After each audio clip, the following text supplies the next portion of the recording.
In today's video, I'm going to teach you how to change an approver in Expensify.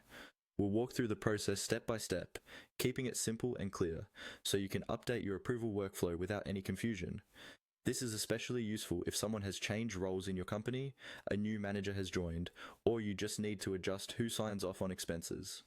First, log into your Expensify account in your web browser. Once you're on the main dashboard, look for the section labeled Workspace. This is where all of your company or team settings live. Click on Workspace to open up the workspace you want to adjust. If you manage multiple workspaces, make sure you're selecting the correct one, since each workspace can have its own workflows and approvers. Inside the workspace, you'll see several tabs or sections at the top. Find and click and select the Workflows tab. This area controls how expense reports move through your organization, who reviews them, and what happens before they're reimbursed. Opening the Workflows tab will show you any existing approval rules that are already in place. Next, look for the section that says something like, "This default workflow applies to all members unless a more specific workflow exists." Go ahead and click on that.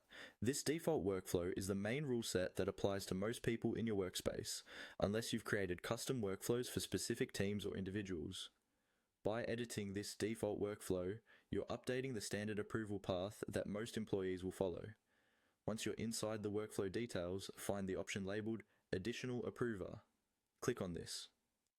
The additional approver is typically a second person who needs to review or approve expenses, such as a department head or finance manager.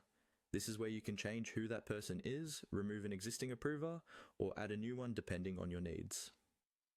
At this point, Expensify may prompt you to upgrade your plan before you can continue making changes to advanced workflow settings.